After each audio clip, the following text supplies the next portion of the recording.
Երբ հետաքննողները մտան Դեմիրճյանի հիմնադրամի գրասենյակը, Կազար Պարպեցու 7-րդ տանը, նրանք գտան մի բան, որը երբեք չպետք է գտնվեր այնտեղ։ Ֆինանսական փաստաթղթեր, որոնք պարունակում էին անունների ցուցակներ, անուններ, որոնք երբեք չէին հայտնվել պաշտոնական հաշվետվություններում, փոխանցումներ, որոնք չունեին բացատրություն, գումարներ, որոնք չէին համապատասխանում հրապարակված տվյալներին։ Բայց ամենաանհանգստացնողը այն էր, որ այս փաստաթղթերը կրում էին խիստ գաղտնի դրոշմակնիկ, որը երբեք չպետք է լիներ բարեգործական կազմակերպության մեջ։ Ո՞վ էր դրել այդ դրոշմակնիկը։ Ինչ էին թաքցնում այդ էջերը։ Եվ ինչու, երբ լրագրողները սկսեցին հարցեր տալ, այդ փաստաթղթերը անհետացան առանց որևէ հետքի։ Պատկերացրեք, որ դուք ստեղծում եք բարեգործական հիմնադրամ ձեր սիրելի մարդու անվան տակ։ Մարդու, որը եղել է ազգային հերոս։ Մարդու, որի անունը արձանագրված է Հայաստանի պատմության ամենաողբերգական էջերում։ Այս հիմնադրամը պետք է լինի նրա հիշատակի տաճար, նրա գործերի շարունակությունը, նրա իդեալների խորհրդանիշը։ Բայց ինչ է տեղի ունենում, երբ այս սուրբ տաճարը վերածվում է ինչ-որ այլ բանի։ Երբ փողերի հոսքերը սկսում են հոսել ոչ թե դեպի կարիքավորները, այլ դեպի անհայտ ուղղություններ, երբ բարեգործությունը դառնում է ծածկոց, երբ սուրբ անունը դառնում է Վահան։ Ռիմա Դեմիրճյանը, Կարեն Դեմիրճյանի այրին, ստեղծեց հիմնադրամը իր ամուսնու անվան տակ, պաշտոնապես բարեգործական նպատակներով, օգնություն կարիքավորներին, աջակցություն երիտասարդ տաղանդներին, հիշատակի պահպանում։ Բայց շատ արագ սկսեցին լսվել այլ ձայներ, շշուկներ, կասկածներ, հարցեր, որոնց պատասխաններ երբեք չտրվեցին։ Ովքեր էին իրականում ֆինանսավորում այս հիմնադրամը։ Ինչու էին հայրենի օլիգարխները այդքան առատաձեռն այս կոնկրետ կազմակերպության հետ։ Եվ ամենակարևորը, ուր էին գնում այդ փողերը։ Հիմնադրամի գրասենյակը գտնվում էր Երևանի կենտրոնում, Կազար Պարպեցու փողոցի 7-րդ տանը։ Սովորական շենք, սովորական մուտք, սովորական պլակատ։ Բայց ներսում, ըստ նախկին աշխատակիցների վկայությունների, տեղի էին ունենում ոչ սովորական բաներ։ Հանդիպումներ, որոնք չէին արձանագրվում։ Այցելուներ, որոնց անունները չէին գրանցվում հյուրերի մատյանում։ Փաստաթղթեր, որոնք պահվում էին առանձին սեյֆում, որի բանալին ուներ միայն Ռիմա Դեմիրճյանը։ Ինչ էր պահվում այդ սեյֆում։ Ինչու էր այդքան խիստ գաղտնիությունը բարեգործական կազմակերպության մեջ։ Եկեք խոսենք թվերի մասին։ Պաշտոնական հաշվետվություններում հիմնադրամը ստանում էր տարեկան մոտավորապես $100,000 նվիրատվություններ։ Բայց աղբյուրներ, որոնք մոտիկ էին հիմնադրամին, խոսում էին շատ ավելի մեծ գումարների մասին։ Մի նախկին հաշվապահ, որը պայմանով խոսեց անանուն, պնդում է, որ իրական թվերը եղել են 5 անգամ ավելի բարձր։ 5 անգամ։ Ուր էր գնում այդ տարբերությունը։ Ինչու էր պաշտոնական հաշվետվությունը ցույց տալիս միայն մի մասը։ Եվ ով էր շահագրգռված այդ տարբերությունը թաքցնելու մեջ։ Բայց ամենաանհանգստացնող պատմությունը կապված է մի կոնկրետ փաստաթղթի հետ։ Փաստաթուղթ, որը պատահաբար հայտնվեց մի լրագրողի ձեռքում։ Այդ փաստաթղթում նշված էին 15 անուն, 15 հայտնի բիզնեսմեն, որոնցից յուրաքանչյուրը կապված էր կասկածելի բոգործարքների հետ։ Յուրաքանչյուրը ուներ իր պատճառները մաքուր պատկեր ստեղծելու համար։ Եվ յուրաքանչյուրը, ըստ այդ փաստաթղթի, նվիրաբերել էր զգալի գումարներ Դեմիրճյանի հիմնադրամին։ Դա պատահակ էր, թե այս հիմնադրամը ծառայում էր որպես փողերի լվացման կանալ, որպես միջոց կեղտոտ փողերը մաքուր դարձնելու համար։ Մտածեք այս մասին։ Դուք ունեք կեղտոտ փող, որը ստացել եք անօրինական ճանապարհով։ Ինչպես այն մաքրել։ Ինչպես այն դարձնել օրինական։ Մի ճանապարհ նվիրաբերել բարեգործական կազմակերպությանը, հատկապես եթե այդ կազմակերպությունը կրում է ազգային հերոսի անունը։ Ով կարող է կասկածել բարեգործության մեջ, երբ այն արվում է Կարեն Դեմիրճյանի անվան տակ։ Ով կարող է հարցեր տալ, երբ դուք օգնում եք այրուն, որը կորցրել է իր ամուսնուն ողբերգական հանգամանքներում։ Դա կատարյալ ծածկոց է, կատարյալ Վահան։ Նախկին աշխատակիցներից մեկը, որը աշխատել է հիմնադրամում 3 տարի, պատմում է տարօրինակ պատմություն։ Նա հիշում է մի օր, երբ եկավ մի անծանոթ մարդ։ Թանկ կոստյում, թանկ ժամացույց, թանկ մեքենա դռան առաջ։ Այդ մարդը խոսեց Ռիմա Դեմիրճյանի հետ փակ դռների ետևում մոտ 2 ժամ։ Երբ նա հեռացավ, Ռիմա Դեմիրճյանը դուրս եկավ գրասենյակից սպիտակ դեմքով։ Նա հրամայեց բոլոր աշխատակիցներին հեռանալ տուն, ասելով, որ այդ օրը հիմնադրամը փակ է։ Ինչ էր տեղի ունեցել այդ հանդիպման ժամանակ։ Ինչ էր ասվել այնտեղ։ Եվ ինչու էր Ռիմա Դեմիրճյանը այդքան խռովված։ Բայց եկեք վերադառնանք թվերին։ Երբ դուք համեմատում եք հիմնադրամի ծախսերը նրա եկամուտների հետ, ինչ որ բան չի համընկնում։ Պաշտոնապես հիմնադրամը ծախսում էր տարեկան $80,000 բարեգործական ծրագրերի վրա։ Բայց եթե դուք հավաքեք բոլոր հրապարակված ծրագրերի արժեքը, կրթաթոշակներ, օգնություններ, միջոցառումներ, դուք կստանաք ընդամենը 40,000։ Ուր է մնացած 40-ը։ Ուր են գնում այդ փողերը։ Պաշտոնական պատասխանը՝ ադմինիստրատիվ ծախսեր։ Բայց $40,000 ադմինիստրատիվ ծախսերի համար, հիմնադրամի համար, որն ունի միայն 5 աշխատակից եւ մի փոքր գրասենյակ, դա չի համընկնում։ Եվ հետո է գալիս ամենաանհանգստացնող մասը։ Երբ լրագրողները սկսեցին հարցեր տալ, երբ նրանք սկսեցին փորել ավելի խորը, երբ նրանք պահանջեցին տեսնել ամբողջական ֆինանսական հաշվետվությունները, հիմնադրամը փակվեց։ Ոչ թե բուկվալով, ոչ թե սկանդալով, պարզապես լուր։ Մի օր այն աշխատում էր, հաջորդ օրը դռները փակ էին։ Պաշտոնական բացատրությունը՝ ֆինանսական դժվարություններ։ Բայց ինչպես կարող է հիմնադրամը, որը ստանում էր $100,000 տարեկան, ունենալ ֆինանսական դժվարություններ, եթե միայն այդ 100,000-ը իրական թիվը չէր։ Աղբյուրներ պնդում են, որ փակումից առաջ տեղի ունեցավ մի շտաբ հանդիպում, որին ներկա էին հիմնադրամի խորհրդի բոլոր անդամները, հանդիպում, որը տևեց ամբողջ գիշեր, եւ հանդիպում, որից հետո բոլորը լռեցին։ Ոչ ոք չխոսեց, ոչ ոք չբացատրեց, ոչ ոք չպատասխանեց հարցերին։ Ինչ էր տեղի ունեցել այդ գիշեր։ Ինչ էր որոշվել այնտեղ։ Եվ ինչու էին բոլորը այդքան վախեցած խոսելուց։ Կա մի տեսություն, որը շրջում է Երևանի քաղաքական շրջանակներում։ Տեսություն, որը երբեք չի հաստատվել, բայց երբեք չի հերքվել։ Ըստ այս տեսության հիմնադրամը ծառայում էր որպես միջնորդ օլիգարխների եւ քաղաքական ուժերի միջև։ Միջնորդ, որը թույլ էր տալիս փողերին հոսել մի ուղությունից մյուսը, առանց հետքերի, առանց հարցերի, առանց կասկածների։ Եթե դա ճիշտ է, եթե այդպես է, ապա Ռիմա Դեմիրճյանը գիտեր այդ մասին։ Նա մասնակցում էր այդ սխեմային։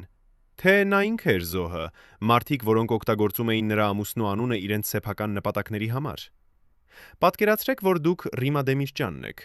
Ձեր ամուսինը սպանվել է ողբերգական հանգամանքներում։ Նա եղել է ազգային հերոս։ Դուք ուզում եք պահպանել նրա հիշատակը։ Դուք ստեղծում եք հիմնադրամ նրա անվան տակ, բայց հետո գալիս են մարդիկ, հզոր մարդիկ, որոնց հետ դուք չեք կարող հերքել։ Նրանք առաջարկում են օգնություն, ֆինանսական աջակցություն։ Նրանք ասում են, որ ուզում են պատվել ձեր ամուսնու հիշատակը։ Բայց նրանց օգնությունը գալիս է պայմանների հետ։ Պայմաններ, որոնք դուք չեք կարող մերժել։ Պայմաններ, որոնք դուք չեք կարող բացահայտել։ Ինչ կանեիք դուք այդ իրավիճակում։ Կա մի փաստաթուղթ, որը երբեք չի հրապարակվել։ Փաստաթուղթ, որը գտնվում է մի նախկին աշխատակցի մոտ։ Այդ փաստաթղթում նշված է մի հանդիպման արձանագրություն։ Հանդիպում, որը տեղի է ունեցել հիմնադրամի գրասենյակում։ Հանդիպում, որին ներկա էին 3 հայտնի օլիգարխ եւ Ռիմա Դեմիրճյանը։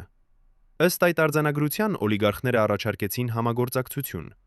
Նրանք ասացին, որ կարող են ապահովել հիմնադրամի ֆինանսական կայունությունը։ Բայց դիմաց նրանք ուզում էին ճկունություն։ Ճկունություն ֆինանսական հոսքերի մեջ, ճկունություն հաշվետվությունների մեջ, ճկունություն հարցերի պատասխանների մեջ։ Ռիմա Դեմիրճյանը համաձայնվեց, թե նա ստիպված էր համաձայնվել։ Եկեք խոսենք մի կոնկրետ դեպքի մասին։ 2019 թվականին հիմնադրամը ստացավ մի մեծ նվիրատվություն՝ $50,000։ Նվիրատուի անունը չէր հրապարակվել, պաշտոնապես անանուն բարերար։ Բայց աղբյուրներ պնդում են, որ այդ փողերը եկել են մի բիզնեսմենից, որը այդ ժամանակ ներգրավված էր մի մեծ կոռուպցիոն սկանդալի մեջ։ Բիզնեսմեն, որը փնտրում էր ճանապարհներ իր պատկերը մաքրելու համար։ Եվ ինչ ավելի լավ ճանապարհ, քան նվիրաբերել ազգային հերոսի հիշատակին նվիրված հիմնադրամին։ Այդ փողերը մաքուր էին, թե դրանք էին այն փողերը, որոնք պետք է լվացվեին։ Նախկին աշխատակիցներից մեկը պատմում է, որ երբ այդ նվիրատվությունը ստացվեց, Ռիմա Դեմիրճյանը հրավիրեց արտակարգ ժողով։ Նա ասաց աշխատակիցներին, որ այդ փողերը պետք է օգտագործվեն հատուկ նպատակների համար։ Բայց նա երբեք չբացատրեց, թե ինչ են այդ հատուկ նպատակները։ Փողերը մտան հիմնադրամի հաշվին, եւ հետո դուրս եկան։ Բայց ոչ թե դեպի բարեգործական ծրագրեր, դուրս եկան դեպի մի այլ հաշիվ, որի մասին ոչ ոք չգիտեր։ Հաշիվ, որը չէր հայտնվում պաշտոնական հաշվետվություններում։ Ուր էր այդ հաշիվը։ Ով էր վերահսկում այն։ Եվ ինչու էր այն գաղտնի։ Կա մի պատմություն, որը պատմում են Երևանի ֆինանսական շրջանակներում։ Պատմություն մի բանկիրի մասին, որը աշխատում էր այն բանկում, որտեղ հիմնադրամն ուներ իր հիմնական հաշիվը։ Այդ բանկիրը նկատեց տարօրինակ գործարքներ, փոխանցումներ, որոնք չունեին հստակ բացատրություն։ Գումարներ, որոնք մտնում էին եւ դուրս էին գալիս նույն օրը։ Հաշիվներ, որոնք գրանցված էին օֆշորային գոտիներում։ Երբ նա փորձեց հարցեր տալ, նրան ասացին լռել։ Երբ նա շարունակեց հետաքննել, նրան ազատեցին աշխատանքից։ Պաշտոնական պատճառը կազմակերպչական վերակառուցում։ Բայց բոլորը գիտեին իրական պատճառը։ Նա տեսել էր ինչ-որ բան, որը չպետք է տեսներ։ Մտածեք այս մասին։ Բարեգործական հիմնադրամ, որը կապված է օֆշորային հաշիվների հետ։ Ինչու՞։ Ինչու է բարեգործական կազմակերպությանը անհրաժեշտ օֆշորային հաշիվներ։ Պաշտոնական բացատրությունը միջազգային նվիրատվություններ, բայց որ միջազգային նվիրատուները օգտագործում են օֆշորային հաշիվներ, եւ ինչու են այդ նվիրատվությունները գաղտնի, ինչու չեն դրանք հայտնվում պաշտոնական հաշվետվություններում, ինչու է այդքան գաղտնիություն բարեգործության շուրջ։ 2020 թվականի մարտի 9-ին տեղի ունեցավ մի կարևոր հանդիպում։ Հայաստանի նախագահ Արմեն Սարգսյանը հանդիպեց Ռիմա Դեմիրճյանի հետ։ Պաշտոնական հաղորդագրությունը խոսում էր հիշատակի պահպանման եւ բարեգործական աշխատանքի մասին, բայց աղբյուրներ, որոնք մոտիկ են այդ հանդիպմանը, պատմում են այլ պատմություն։ Նրանք ասում են, որ հանդիպումը տևել է շատ ավելի երկար, քան պաշտոնապես հայտարարվել էր։ Նրանք ասում են, որ քննարկվել են ֆինանսական հարցեր։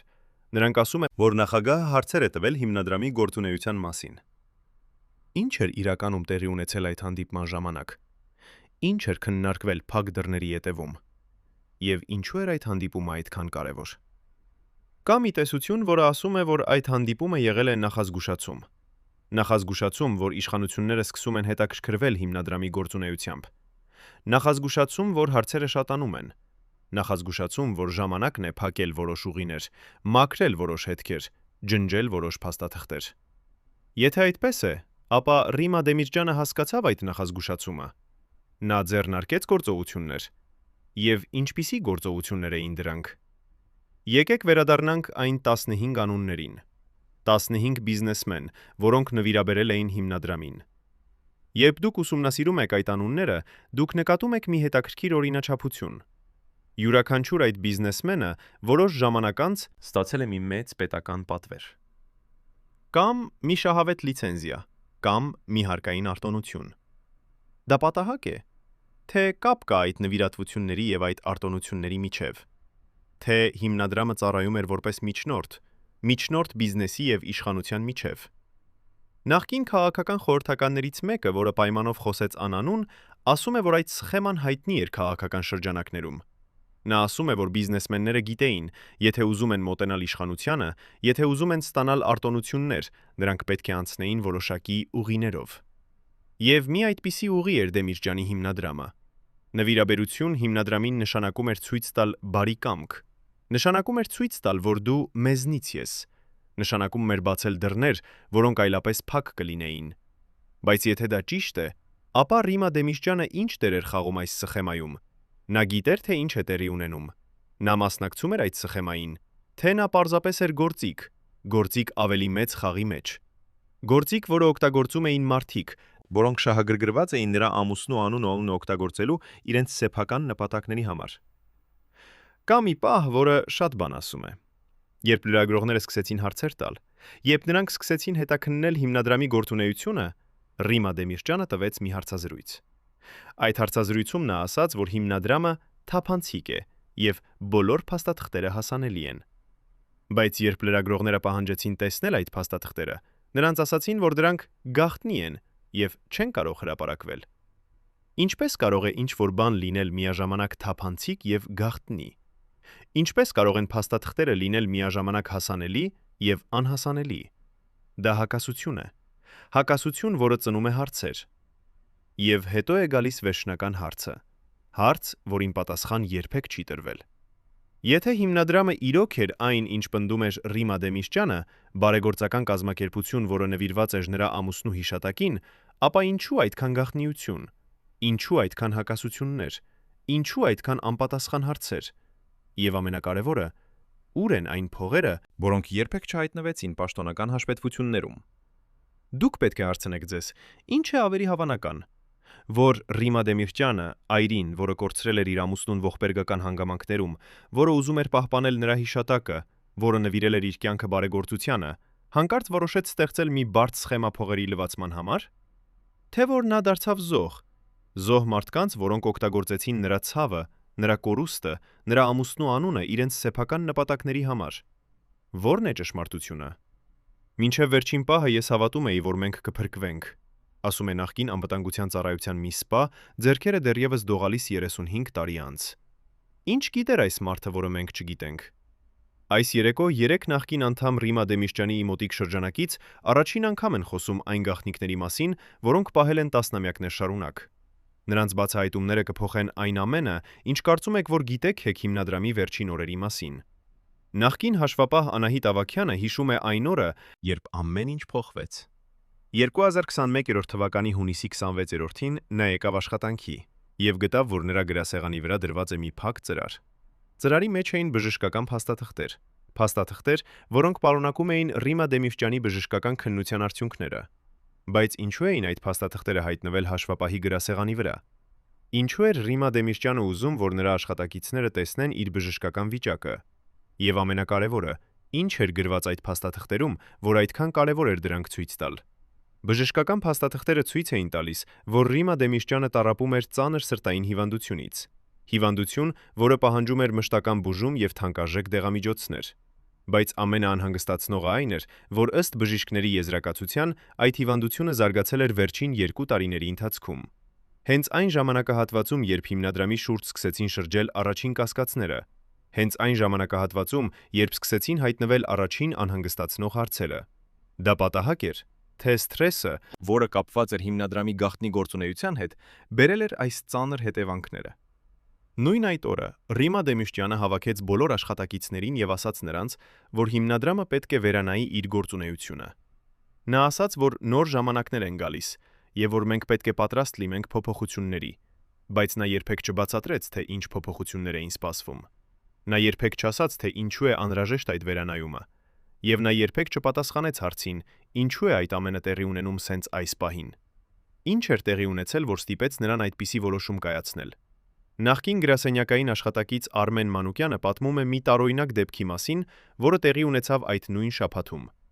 Նա հիշում է, որ մի երեկո, երբ բոլորը հեռացել էին տուն, նա վերադարձավ գրասենյակ, մոռացած իր բանալիները։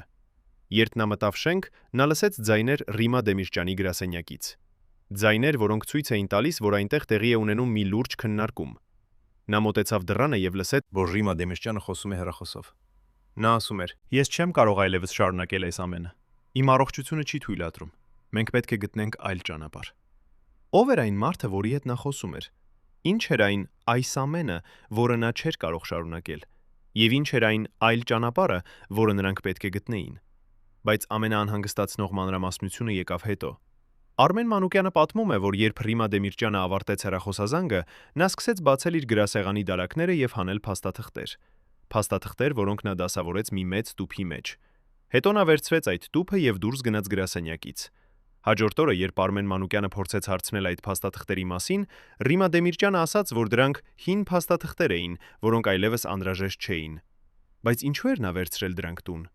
Ինչու չէր նա պարզապես նետել դրանք աղբամանը։ Եվ ամենակարևորը, ինչ էր պարունակվում այդ փաստաթղթերում, որ այդքան կարևոր էր դրանք հեռացնել գրասենյակից։ Մի շաբաթ անց տեղի ունեցավ մի այլ տարօրինակ դեպք։ Հիմնադրամի գրասենյակ եկավ մի անծանոթ կին։ Նա ասաց, որ ներկայացնում է իրավական ծառայություններ եւ ուզում է հանդիպել Ռիմա Դեմիշճյանի հետ։ Հանդիպումը տևեց մոտ 3 ժամ։ Երբ այդ կինը հեռացավ, Ռիմա Դեմիշճյանը դուրս եկավ գրասենյակից խիստ նյարդայնացած վիճակում։ Նա հրամայեց բոլոր աշխատակիցներին հեռանալ տուն եւ ասաց, որ հաջորդ օրը հիմնադրամը կլինի փակ։ Ինչ էր տեղի ունեցել այդ հանդիպման ժամանակ։ Ինչ էր ասել այդ կինը, որ այդքան խռովեց Ռիմա Դեմիշճյանին։ Եվ ինչու էր այդ հանդիպումից հետո նա որոշել փակել հիմնադրամը մի ամբողջ օրով։ Նախկին անվտանգության ծառայության սպա Վահան Ղազարյանը պատմում է, որ այդ ժամանակահատվածում նա նկատեց Ռիմա Դեմիշճյանի վարքագծում կտրուկ փոփոխություններ։ Նա, որը միշտ եղել էր հանգիստ եւ վերահսկված, սկսեց դառնալ նյարդային եւ կասկածամիտ։ Նա սկսեց ստուգել իր հեռախոսը, կարծես վախենալով, որ այն գնդակահարված է։ Նա սկսեց փոխել իր ամենօրյա ճանապարհները, երբեք չգնալով նույն ուղիով 2 օր անընդմեջ։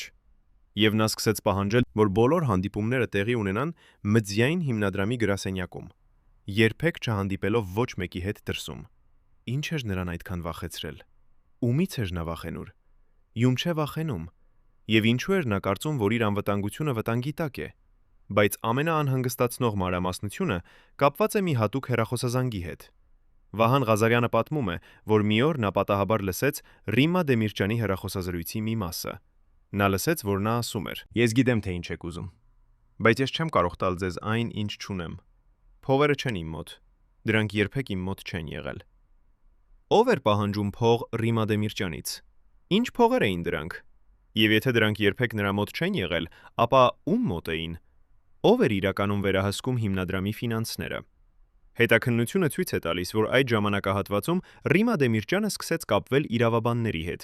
Ոչ թե հիմնադրամի սովորական իրավաբանների հետ, այլ հատուկ իրավաբանների, որոնք մասնագիտանում են ֆինանսական հանցագործությունների գործերով։ Նա սկսեց հարցեր տալ իրավական պաշտպանության և գաղտնիության իրավունքի մասին։ Նա սկսեց հետաքրքրվել, թե ինչպես կարելի է պաշտպանվել անհիմն մեղադրանքներից։ Ինչու էր նրան անհրաժեշտ այդպիսի իրավական խորհրդատվություն։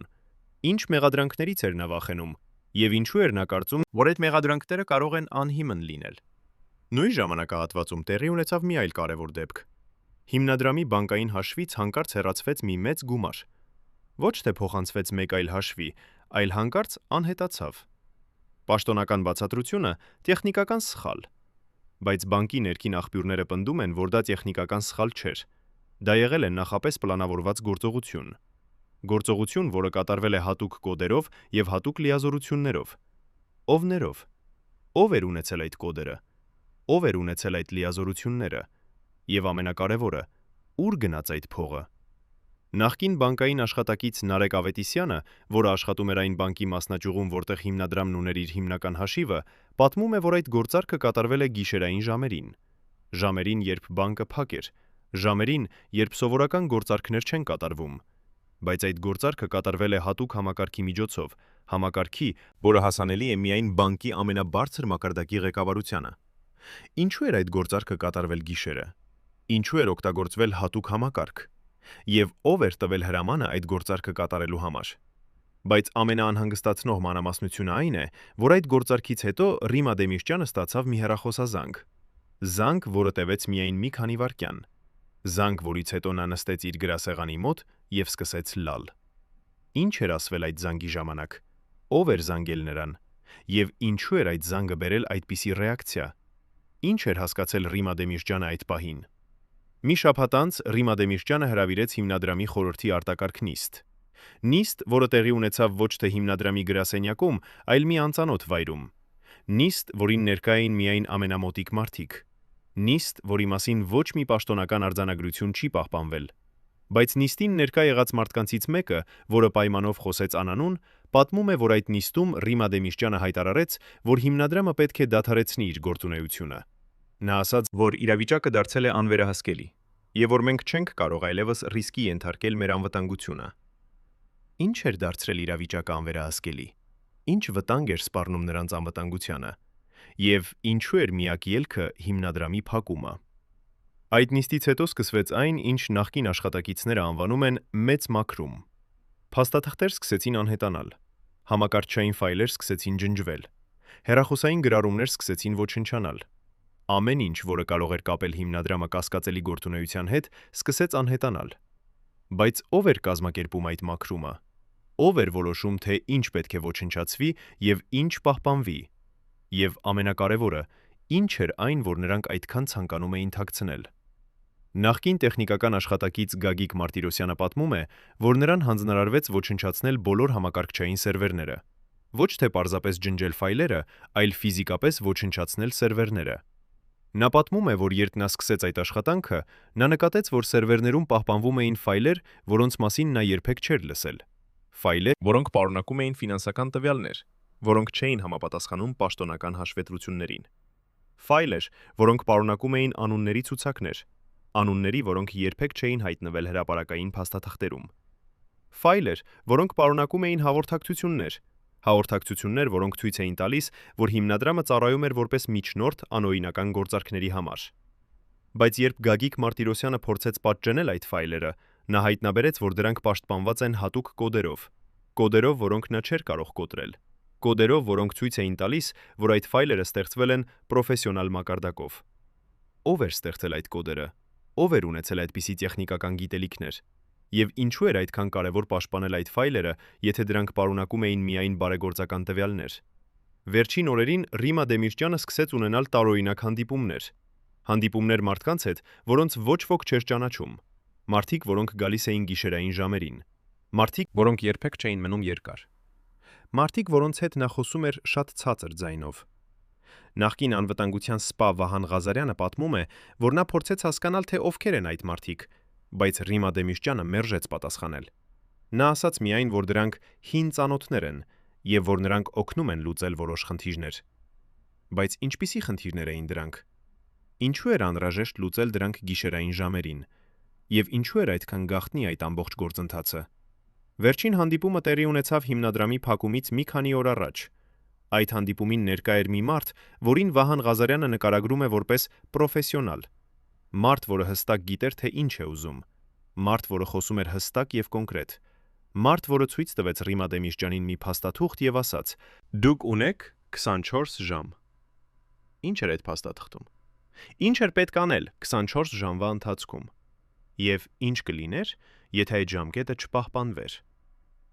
Հաջորդ օրը Ռիմա Դեմիրճյանը հրավիրեց բոլոր աշխատակիցներին եւ հայտարարեց, որ հիմնադրամը ժամանակավորապես դադարեցնում է իր գործունեությունը։ Նա ասաց, որ դա տեխնիկական անհրաժեշտություն է եւ որ շուտով ամեն ինչ կվերականգնվի։ Բայց նա երբեք չբացատրեց, թե ինչ տեխնիկական անհրաժեշտություն էր դա։ Նա երբեք չասաց, թե երբ կվերականգնվի գործունեությունը, եւ նա երբեք չպատասխանեց հարցին, ինչու է այդ ամենը տեղի ունենում հենց այս պահին։ Ինչ էր տեղի ունեցել, որ ստիպեց նրան այդպիսի արագ որոշում կայացնել։ Այդ օրը երեկոյան Ռիմա Դեմիրճյանը մնաց գրասենյակում մենակ։ Վահան Ղազարյանը պատմում է, որ նա տեսավ լույս նրա գրասենյակի պատուհանից մինչև ուշ գիշեր։ Լույս, որը ցույց էր տալիս, որ նա դեռ աշխատում է։ Բայց ինչ աշխատանք էր նա կատարում այդ վերջին գիշերը։ Ինչ էր նա անում այնտեղ մենակ։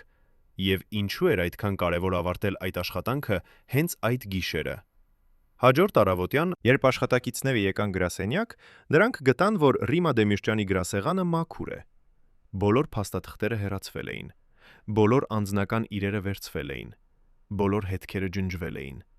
Գրասեղանի վրա մնացել էր միայն մի փոքր նամակ։ Նամակ, որում գրված էր. «Շնորհակալություն ամենի համար։ Ես հույս ունեմ, որ դուք կհասկանաք»։ Բայց ինչ պետք է հասկանային նրանք։ Ինչ էր տեղի ունեցել եւ ինչու էր Ռիմա Դեմիրճյանը հեռացել առանց բացատրության։ Դուք մտածում եք, որ Ռիմա Դեմիրճյանը իրոք էր այն անմեղ զոհը, որին ներկայացնում են նրա պաշտպանները։ Թե նա գիտեր ճշգրիտ, թե ինչ է տեղի ունենում հիմնադրամում եւ պարզապես որոշեց փախչել, երբ իրավիճակը դարձավ վտանգավոր։ Պատկերացրեք, որ դուք եք այն 12 մարդկանցից մեկը, ովքեր գիտեին ամեն ինչ Ռիմա Դեմիրճյանի մասին, յուրաքանչյուր գաղտնի հաշիվ, յուրաքանչյուր թաքնված փաստաթուղթ, յուրաքանչյուր անօրինական գործարք, որը կատարվել էր հիմնադրամի անվան տակ։ Այժմ պատկերացրեք, որ դուք պետք է ընտրեք՝ պահպանել ձեր հավատարմությունը, թե փրկել ձեր կյանքը։ 2022 թվականի սեպտեմբերի 15-ին այս մարդիկ կատարեցին ընտրություն, որը փոխեց Հայաստանի քաղաքական ֆինանսական ստորգետնյա աշխարհի պատմությունը։ Ինչ ստիպեց նրանց դավաճանել իրենց գերագույն ղեկավարին։ Ինչ գիտեին նրանք, որ մենք չգիտենք։ Եվ ամենակարևորը, ով էր այն մարդը, որը համոզեց նրանց, որ միակ ելքը դավաճանությունն է։ Այդ 12 մարդկանցից 7-ը աշխատում էին հիմնադրամում։ 5-ը դրսից, բայց նրանք ունեին անմիջական մուտք դեպի ամենագաղտնի տեղեկությունները։ Նրանցից մեկը, Արման Սարգսյանը, եղել է Ռիմա Դեմիրճյանի անձնական ֆինանսական խորհրդականը 10 տարի շարունակ։ Մարդ, որը գիտեր յուրաքանչյուր դրամի ծագումը եւ յուրաքանչյուր գործարքի իրական նպատակը։ Մարդ, որը ստորագրել էր գաղտնիության պայմանագիր, որը խոստանում էր, որ նա երբեք չի բացահայտի այն, ինչ տեսել է։ Բայց 2022 թվականի սեպտեմբերի 15-ին Արման Սարգսյանը կոտրեց այդ պայմանագիրը։ Նա հանդիպեց 3 լրագրողի հետ մի անծանոթ սրճարանում Երևանի Արվարձաններում եւ սկսեց խոսել։ Արման Սարգսյանը պատմեց, որ հիմնադրամի իրական ֆինանսական կառուցվածքը նման էր սիբիրյան մատրյոշկայի։ Արտաքին շերտը, պաշտոնական բարեգործական գործունեությունը, եղել է միայն ծածկոց։ Երկրորդ շերտը, օֆշորային հաշիվները եւ միջազգային փոխանցումները, եղել է միջնորդ։ Բայց երրորդ շերտը, ամենախորը, եղել է իրական նպատակը։ Փողերի լվացում հայաստանյան օլիգարխների եւ արտասահմանյան կառույցների միջև։ Նա ասաց, որ Ռիմա Դեմիրճյանը գիտեր այս ամենի մասին, ոչ միայն գիտեր, այլև ակտիվորեն մասնակցում էր։ Նա ստորագրում էր փաստաթղթերը, Նա հաստատում էր գործարքները։ Նա հանդիպում էր այն մարդկանց հետ, ովքեր բերում էին կեղտոտ փողերը եւ տանում էին մաքուր փողերը։ Բայց ամենաանհանգստացնող բացահայտումը եղավ այն, երբ Արման Սարգսյանը ցույց տվեց լրագրողներին մի փաստաթուղթ, որը նա պահել էր որպես ապահովագրություն այն դեպքի համար, երբ ամեն ինչ կփլուզվի։ Այդ փաստաթղթում նշված էին 27 անուն, 27 հայոց հայաստանյան բիզնեսմեն եւ քաղաքական գործիչ, ովքեր օգտագործել էին հիմնադրամը որպես կանալ իրենց անօրինական եկամուտները մաքրելու համար։ Յուրաքանչյուր անվան կողքին նշված էր գումարը եւ ամսաթիվը։ Ընդհանուր գումարը գերազանցում էր $15 միլիոն։ $15 միլիոն, որը անցել էր հիմնադրամի միջով 5 տարվա ընթացքում։ $15 միլիոն, որը երբեք չէր հայտնվել պաշտոնական հաշվետվություններում։ Երբ լրագրողները հարցրին, թե ինչու է նա որոշել խոսել հենց այժմ, Արման Սարգսյանը պատասխանեց մի նախադասությամբ, որը սառեցրեց նրանց արյունը, որովհետև նրանք սկսեցին սպանել մեզ։ Նա բացատրեց, որ վերջին 3 ամսվա ընթացքում 3 մարդ, ովքեր եղել են այդ 12 անձանց շրջանակում, մահացել են կասկածելի հանգամանքներում։ Մեկը ավտովթարից, որը տեղի ունեցավ դատարկ ճանապարհի վրա պայծառ օրվա ժամանակ։ Երկրորդը սրտի կաթվածից, թեև նա եղել է 45 տարեկան եւ երբեք չէր ունեցել սրտի խնդիրներ։ Երրորդը ինքնասպանությունից, թեև նրա ընտանիքը պնդում է, որ նա երբեք չէր խոսել ինքնասպանության մասին եւ ուներ ամեն պատճառ ապրելու համար։ Արման Սարգսյանը ասաց, որ նա հասկացել է, նրանք մաքրում են հետքերը։ Նրանք ոչնչացնում են բոլորին, ովքեր գիտեն չափազանց շատ։ Եվ նա գիտեր, որ շուտով կգա իր հերթը։ Այդ պատճառով նա որոշեց խոսել, որովհետև եթե նա պետք է մեռներ, ապա առնվազն ճշմարտությունը պետք է դուրս գար։ Առնվազն մարդիկ պետք է իմանային, թե ինչ էր իրականում տեղի ունեցել այդ բարեգործական հիմնադրամի ետևում։ Բայց երբ լրագրողները հարցրին, թե ով է կազմակերպում այդ սպանությունները, Արման Սարգսյանը լռեց։ Նա նայեց իր շուրջը, կարծես վախենալով, որ ինչ-որ մեկը լսում է, եւ ասաց միայն. «Եթե ես ասեմ այդ անունը, դուք չեք հավատա։ Եվ ես չեմ ապրի մինչև վաղը»։ Բայց մի շաբաթ անց Արման Սարգսյանը մահացավ։ Պաշտոնական տարբերակը՝ սրտի կաթված։ Բայց նրա ընտանիքը պնդում է, որ նա երբեք չէր ունեցել սրտի խնդիրներ։ Նրա վերջին բժշկական քննությունը, որը կատարվել էր միայն 2 ամիս առաջ, ցույց էր տվել, որ նրա սիրտը լիովին առողջ է։ Բայց հիմա նա մեռած էր։ Եվ այն փաստաթուղթը, որը նա ցույց էր տվել լրագրողներին, անհետացել էր։ Լրագրողները պնդում են, որ նրանք պատճենել էին այն, բայց երբ նրանք փորձեցին հրապարակել այդ տեղեկությունները, նրանց սպառնացին։ Սպառնացին ոչ միայն նրանց, այլև նրանց ընտանիքներին, եւ նրանք լռեցին։ Բայց մի մարդ չլռեց։ Նախկին հաշվապահ Սոնա Հակոբյանը, որը եղել է այդ 12 անձանց շրջանակի մաս, որոշեց շարունակել այն, ինչ սկսել էր Արման Սարգսյանը։ Նա գիտեր, որ դա կարող է արժանալ նրա կյանքը, բայց նա նաև գիտեր, որ եթե բոլորը լռեն, ապա ճշմարտությունը երբեք չի բացահայտվի։ Նա կապվեց մի միջազգային հետաքննող լրագրողների խմբի հետ եւ սկսեց տրամադրել փաստաթղթեր, որոնք ցույց էին տալիս հիմնադրամի իրական ֆինանսական հոսքերը։ Փաստաթղթեր, որոնք ապացուցում էին, որ Ռիմա Դեմիրճյանը ոչ միայն գիտեր, այլև ղեկավարում էր այդ ամբողջ սխեման։ Սոնա Հակոբյանը պատմեց, որ Ռիմա Դեմիրճյանը ունեցել է 2 անձնավորություն։ Հրապարակային անձնավորությունը՝ Սգավոր Այրին, որը նվիրել էր իր կյանքը ամուսնու հիշատակին եւ բարեգործությանը, եւ գաղտնի անձնավորությունը՝ Սառը հաշվարկող կին, որը ճշգրիտ գիտեր, թե ինչպես օգտագործել իր ամուսնու անունը եւ իր սգի պատկերը որպես վահան անօրինական գործունեության համար։ Սոնա Հակոբյանը հիշում է մի հանդիպում, որտեղ Ռիմա Դեմիրճյանը ասաց մի օլիգարխի. «Իմ ամուսնու անունը ձեզ համար է՝ Վահան։ Բայց այդ Վահանը ունի գին, եւ դուք պետք է վճարեք այդ գինը»։ Դա չէր այն կինը, որին ցույց էին տալիս հեռուստատեսությամբ։ Դա էր իրական Ռիմա Դեմիրճյանը։ Բայց ամենաանհանգստացնող բացահայտումը եղավ այն, երբ Սոնա Հակոբյանը պատմեց մի դեպքի մասին, որը տեղի ունեցավ 2021 թվականի ապրիլին։ Այդ ժամանակ հիմնադրամ եկավ մի անծանոթ մարդ, որը ներկայացավ որպես միջազգային ֆինանսական խորհրդական։ Նա հանդիպեց Ռիմա Դեմիրճյանի հետ փակ դռների ետևում մոտ 4 ժամ։ Երբ հանդիպումը ավարտվեց, Ռիմա Դեմիրճյանը հրավիրեց Սոնա Հակոբյանին եւ ասաց նրան, որ նրանք պետք է փոխեն ռազմավարությունը։ Նա ասաց, որ հին մեթոդները այլևս անվտանգ չեն եւ որ նրանք պետք է գտնեն նոր ուղիներ։ Բայց երբ Սոնա Հակոբյանը հարցրեց, թե ինչու, Ռիմա Դեմիրճյանը պատասխանեց միայն, որովհետև նրանք գալիս են մեզ համար։ Ո՞վ էին նրանք։ Ո՞վ էր գալիս նրանց համար։ Սոնա Հակոբյանը ասում է, որ նա երբեք չստացավ հստակ պատասխան այդ հարցին։ բայց նա հասկացավ, որ Ռիմա Դեմիրճյանը վախենում էր։ Վախենում էր ինչ-որ մեկից կամ ինչ-որ բանից, որը ավելի հզոր էր, քան նա։ Վախենում էր այնքան, որ պատրաստ էր փակել ամբողջ գործունեությունը, ոչնչացնել բոլոր հետքերը եւ անհետանալ։ Բայց ինչու։ Ինչ էր տեղի ունեցել, որ այդքան վախեցրեց նրան։ Պատասխանը եկավ 2 ամիս անց։ 2021 թվականի հունիսին Հայաստանի հարկային ծառայությունը սկսեց հետաքննություն հիմնադրամի ֆինանսական գործունեության վերաբերյալ։ Պաշտոնապես սովորական ստուգում։ Բայց աղբյուրներ, որոնք մոտիկ են այդ հետաքննությանը, ասում են, որ դա սովորական ստուգում չէր։ Դա եղել է նպատակային հետաքննություն, որը հիմնված էր կոնկրետ տեղեկությունների վրա։ Տեղեկություններ, որոնք ցույց էին տալիս, որ հիմնադրամը ծառայում է որպես փողերի լվացման կանալ։ Բայց ով էր տրամադրել այդ տեղեկությունները հարկային ծառայությանը։ Ով էր դավաճանել Ռիմա Դեմիրճյանին։ Սոնա Հակոբյանը ասում է, որ նա գիտի պատասխանը։ Նա ասում է, որ դավաճանը եղել է ինչ-որ մեկը շատ մոտիկ Ռիմա Դեմիրճյանին։ Ինչ-որ մեկը, ով ունեցել է մուտք դեպի բոլոր փաստաթղթերը, բոլոր գաղտնիքները, բոլոր կապերը։ Ինչ-որ մեկը, ով որոշել է, որ ժամանակն է դադարեցնել այս ամենը։ Բայց ով էր այդ մարդը։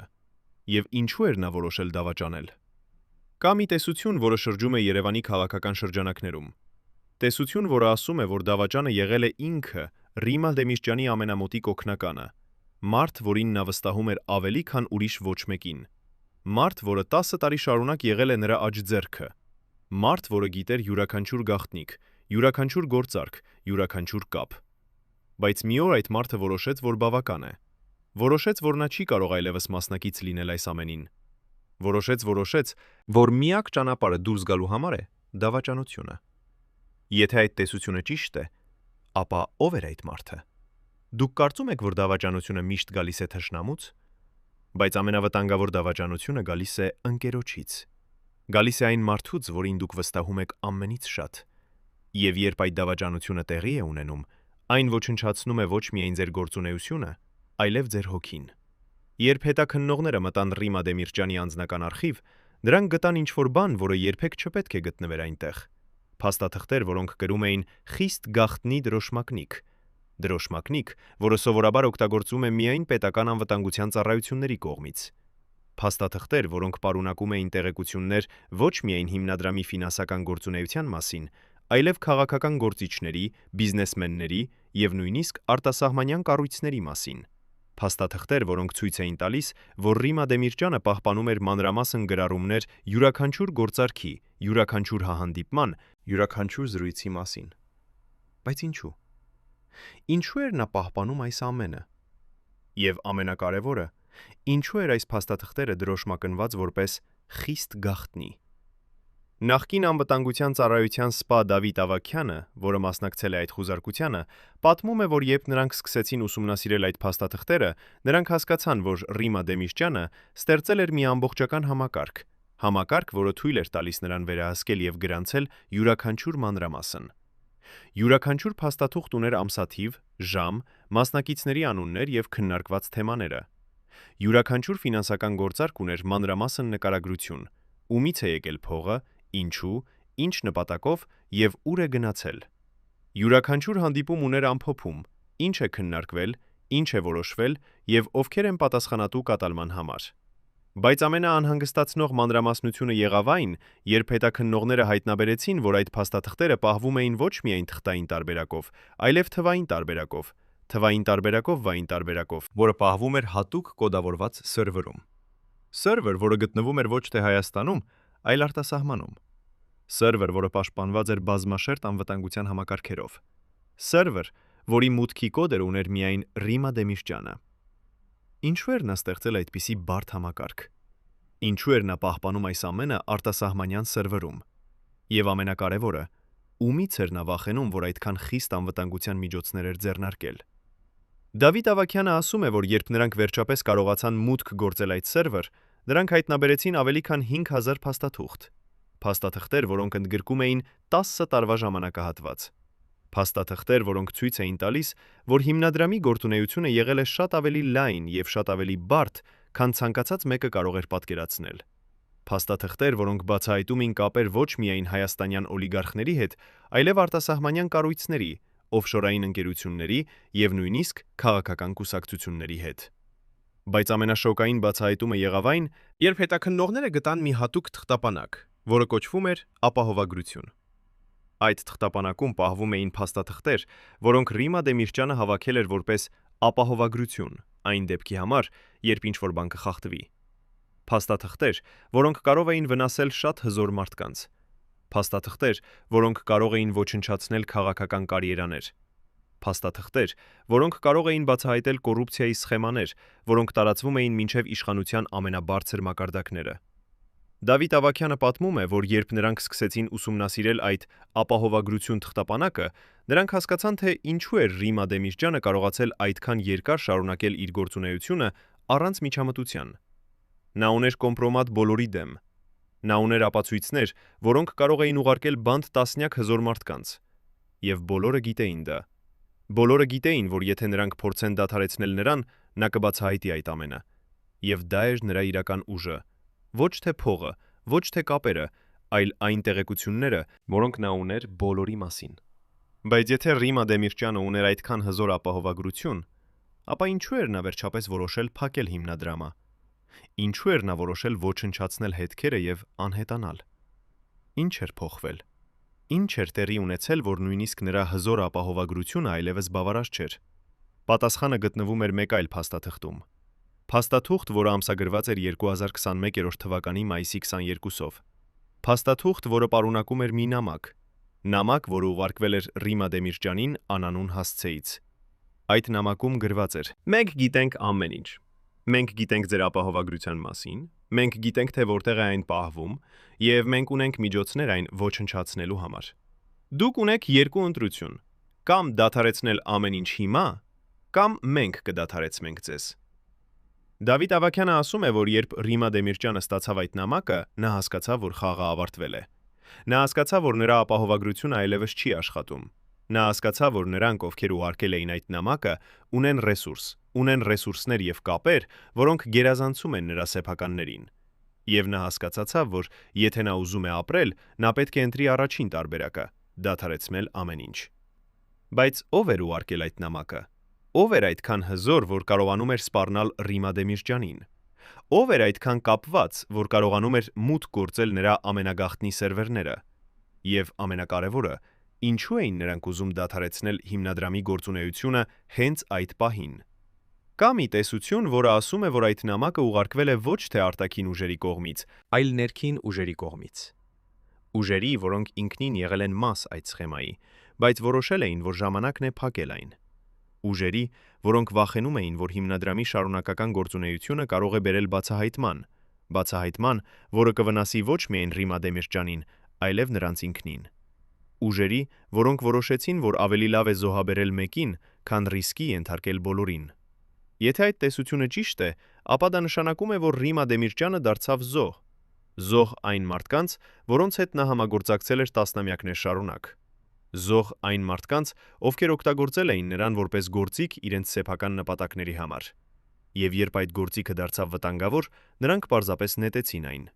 Բայց արդյոք Ռիմա Դեմիրճյանը իրոք էր անմեղ զոհ, թե նա ինքը էր ընտրել այդ ճանապարհը։ Նա ինքը էր որոշել օգտագործել իր ամուսնու անունը որպես վահան անօրինական գործունեության համար։ Նա ինքը էր ստեղծել այդ բարդ սխեման, որը թույլ էր տալիս օլիգարխներին լվանալ իրենց կեղտոտ փողերը։ Եվ երբ այդ սխեման սկսեց փլուզվել, նա ինքը էր որոշել փախչել, թողնելով իր աշխատակիցներին եւ համագործակիցներին դեմ առ դեմ հետևանքների հետ։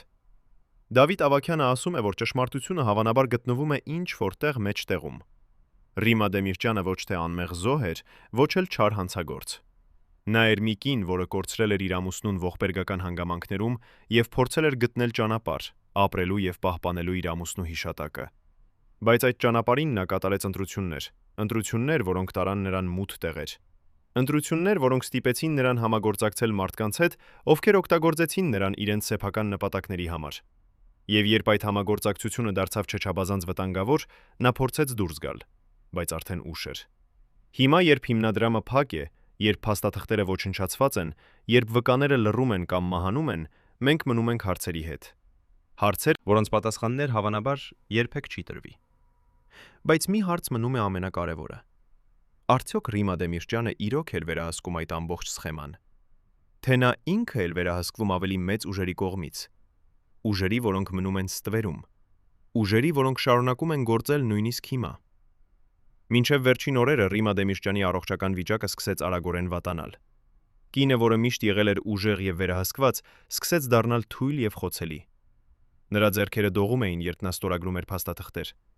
Նրա ձայնը դողում էր, երբ նա խոսում էր հեռախոսով։ Նրա աչքերը ցույց էին տալիս վախ, որը նա չէր կարող թաքցնել։ Նախկին աշխատակիցներ պատմում են, որ վերջին շաբաթներին նա սկսեց ընդունել դեղամիջոցներ, որոնք նախատեսված էին սրտի հիվանդությունների, բարձր ճնշման եւ անքնության համար։ Դեղամիջոցներ, որոնք պետք է օգնեին նրան շարունակել աշխատել, շարունակել պայքարել, շարունակել ապրել։ Բայց դեղամիջոցները չէին օգնում։ Նրա առողջությունը թյունը շարունակում էր վատանալ։ Նրա բժիշկը, որը պայմանով խոսեց Անանուն, ասում, որ Ռիմա Դեմիրճյանի վիճակը եղել է սթրեսի հետևանք։ Սթրես, որը կուտակվել էր տարիների ընթացքում։ Սթրես, որը կապված էր հիմնադրամի գաղտնի գործունեության հետ։ Սթրես, որը բերել էր ֆիզիկական հետևանքների։ Բժիշկը ասում է, որ նա նախազգուշացրել էր Ռիմա Դեմիրճյանին, որ եթե նա չդադարեցնի այդ ամենը, նրա առողջությունը կարող է լրջորեն տուժել։ Բայց Ռիմա Դեմիրճյանը չլսեց։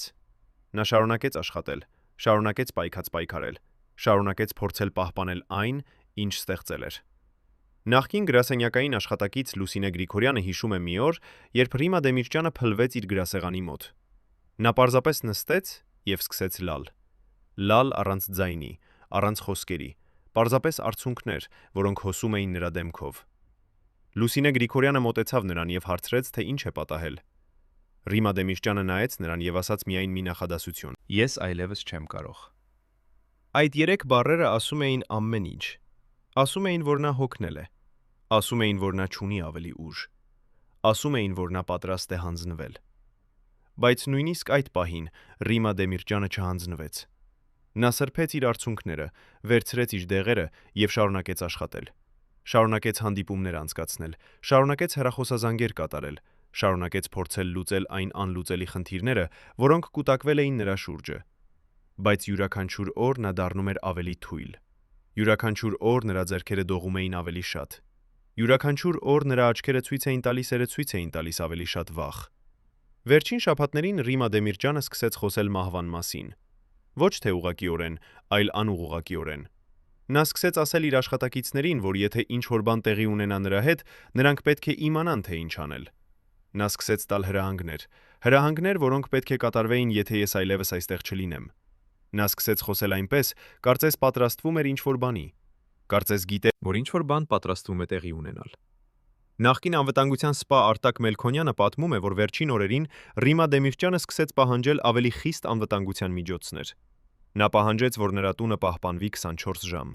Նա պահանջեց, որ նրա մեքենան ուղեկցվի անվտանգության մեքենայով։ Նա պահանջեց, որ նրա բոլոր հանդիպումները տեղի ունենան միայն անվտանգ վայրերում։ Երբ Արտակ Մելքոնյանը հարցրեց, թե ինչու է այս ամենը անհրաժեշտ, Ռիմա Դեմիրճյանը պատասխանեց միայն, որովհետև նրանք կարող են գալ ցանկացած պահի։ Բայց ով էին նրանք։ Ումից էր նա վախենում, եւ ինչու էր նա կարծում, որ նրա կյանքը վտանգի տակ է։ Կա մի պատմություն, որը պատմում են նրանք, ովքեր մոտիկ էին Ռիմա Դեմիրճյանին վերջին օրերին։ Պատմություն, որը ասում է, որ նա ստացավ մի վերջին նախազգուշացում։ Նախազգուշացում, որը եկավ ոչ թե նամակով, ոչ թե հեռախոսազանգով, այլ անձամբ։ Մի մարդ, որը եկավ նրա տուն ուշ գիշերը։ Մարդ, որին նա ճանաչում էր։ Մարդ, որին նա վստահում էր։ Այդ մարդը նստեց նրա հետ եւ ասաց նրան ճշմարտությունը։ Ասաց նրան, որ ժամանակը սպառվել է։ Ասաց նրան, որ նա պետք է ընտրի կամ հեռանալ հիմա, կամ դիմագրավել հետևանքները։ Ասաց նրան, որ եթե նա ընտրի մնալ, նա կմնա մենակ, որովհետև բոլորը, ովքեր կարող էին պաշտպանել նրան, արդեն հեռացել են։ Ռիմա Դեմիրճյանը լսեց այդ ամենը լռությամբ։ Հետո նա հարցրեց միայն մեկ հարց. Եթե ես հեռանամ, ինչ կլինի իմ ամուսնու հիշատակի հետ։ Այդ մարդը նայեց նրան եւ ասաց. Ձեր ամուսնու հիշատակը կմնա, բայց ձեր հիշատակը ոչ։ Այդ բառերը եղան վերջին հարվածը։ Բառեր, որոնք ասում էին, որ նա արդեն կորցրել է պայքարը։ Բառեր, որոնք ասում էին, որ նրա անունը կապված կլինի ոչ թե բարեգործության հետ, այլ սկանդալի հետ։ Բառեր, որոնք ասում էին, որ ամեն ինչ, ինչի համար նա աշխատել էր, ամեն ինչ, ինչ նա փորձել էր ստեղծել, ամեն ինչ, ինչ նա փորձել էր պահպանել, կոչնչանա։ Հաջորդ օրը Ռիմա Դեմիրճյանը չեկավ գրասենյակ։ Նա չպատասխանեց հեռախոսազանգերին, նա չպատասխանեց նամակներին, նապաներին, նա պարզապես անհետացավ։ Աշխատակիցները սկզբում մտածեցին, որ նա հիվանդ է, հետո մտածեցին, որ նա ճանապարհորդության է գնացել, բայց երբ անցավ մի շաբաթ եւ նա դեռ չէր հայտնվում, նրանք հասկացան, որ ինչ-որ բան լուրջ է տեղի ունեցել։ Նրանք փորձեցին կապվել նրա հետ, բայց նրա հեռախոսը անջատված էր։ Նրանք փորձեցին գնալ նրա տուն, բայց դուռը փակ էր եւ ոչ ոք չպատասխանեց։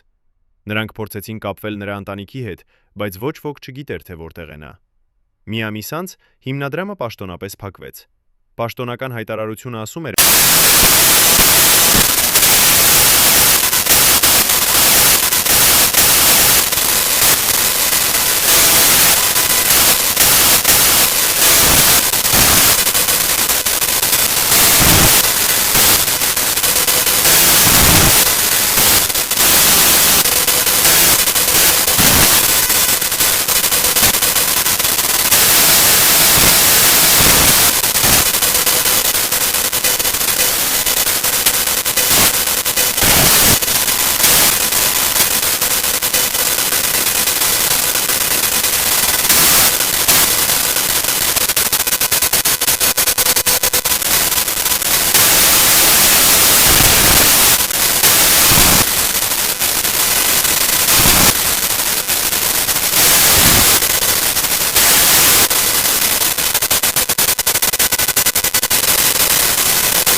որ այդ Վահանը դարձել է բեռ։ Պատմություն կնոջ մասին, որը փորձեց խաղալ վտանգավոր խաղ հզոզոր մարդկանց հետ, բայց վերջում հայտնաբերեց, որ նա միայն խաղալիք էր նրանց ձեռքում։ Պատմություն կնոջ մասին, որը փորձեց պահպանել իր ամուսնու հիշատակը, բայց վերջում հայտնաբերեց, որ նա ինքը ոչնչացրեց այդ հիշատակը։ Այժմ, երբ հիմնադրամը փակ է, երբ Ռիմա Դեմիրճյանը անհետացել է, երբ փաստաթղթերը ոչնչացված են եւ վկաները լռում են, մենք մնում ենք հարցերի հետ։ Հարցեր, որոնց պատասխաններ հավանաբար երբեք չի տրվի։ Բայց ամենակարևոր հարցը մնում է այս. արդյոք Ռիմա Դեմիրճյանը իրոք էր զոհ։ Զոհ այն համակարգի, որը օգտագործեց նրան եւ հետո նետեց։ Թե նա ինքը էր ընտրել այդ ճանապարհը, գիտակցելով, թե ուր է այն տանում։ Եվ երբ այդ ճանապարհը հասավ իր ավարտին, նա պարզապես փորձեց փախչել հետևանքներից։ Դուք ինչ եք կարծում։ Արդյոք Ռիմա Դեմիրճյանը զոհ էր թե մասնակից։ Արդյոք նա արժանի է կարեկցության թե դատապարտման։ Եվ ամենակարևորը, արդյոք նրա պատմությունը իրոք ավարտվել է, թե ինչ-որ տեղ, ինչ-որ հեռավոր անկյունում նա դեռ ապրում է, սպասելով իր պահին վերադառնալու եւ պատմելու իր տարբերակը այս պատմության։ Առաջին անգամ 35 տարվա ընթացքում այն մարդը, ով պատասխանատու էր Ռիմա Դեմիրճյանի անձնական անվտանգության համար,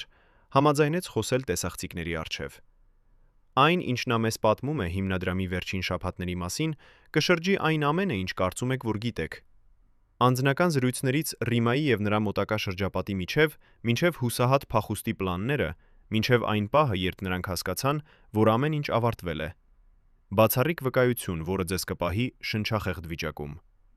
Վահագն Սարգսյանը, մարդ, որը 10 տարի շարունակ եղել է Ռիմա Դեմիրճյանի ստվերը, նրա անտեսանելի պաշտպանը, նրա վստահելի աչքերն ու ականջները, նստած է մեր դիմաց եւ նրա ձեռքերը դողում են։ Ոչ թե ծերության պատճառով, նա միայն 57 տարեկան է, այլ հիշողությունների պատճառով։ Հիշողություններ, որոնք նա փորձել է թաղել տասնամյակներ շարունակ, բայց որոնք այժմ վերադառնում են ամբողջ իրենց ուժով։ Նա սկսում է պատմել, եւ նրա ձայնը խռպոտ է, կարծես յուրաքանչյուր բառ ցավ է պատճառում նրան։ 2021 թվականի օգոստոսի 26-ին, ասում է Վահագնը, Ռիմա Դեմիրճյանը կանչեց նրան իր տուն։ Ոչ թե գրասենյակ, այլ տուն։ Դա արդեն անսովոր էր։ Երբ նա հասավ, նա գտավ Ռիմային նստած իր սենյակում, շրջապատված փաստաթղթերով։ Փաստաթղթեր, որոնք նա այրում էր։ Մեկ առ մեկ, ուշադիր, համբերատար։ Յուրաքանչյուր թուղթ նա կարդում էր վերջին անգամ, հետո դնում էր կրակի մեջ եւ դիտում, թե ինչպես է այն վերածվում մոխրի։ Վահագնը հարցրեց, թե ինչ է տեղի ունենում։ Ռիման նայեց նրան եւ ասաց միայն 3 բառ. Մենք պարտվեցինք, Վահագն։ Այդ բառերը, ասում է Վահագնը, եղան ամենավախեցնող բառերը, որ նա երբևէ լսել է, որովհետև Ռիմա Դեմիրճյանը երբեք չէր ասում, որ պարտվել է։ Նա միշտ պայքարում էր, միշտ գտնում էր ելք, միշտ հավատում էր, որ կարող է հաղթել։ Բայց այդ օրը նրա աչքերում Վահագնը տեսավ ինչ-որ բան, ինչ նա երբեք չէր տեսել նախկինում։ Հուսահատություն։ Ոչ թե վախ, ոչ թե զայրույթ, այլ խորը մութ հուսահատություն։ Հուսահատություն մարդու, որը հասկացել է, որ պայքարը ավարտվել է եւ որ նա կորցրել է։ Վահագնը նստեց նրա կողքին եւ սկսեց օգնել այրել փաստաթղթերը։ Նրանք աշխատեցին լռությամբ մի քանի ժամ։ Փաստաթուղթ առ փաստաթուղթ, էջ առ թուղթ, էջ առ էջ, հիշողություն առ հիշողություն, ուղղություն։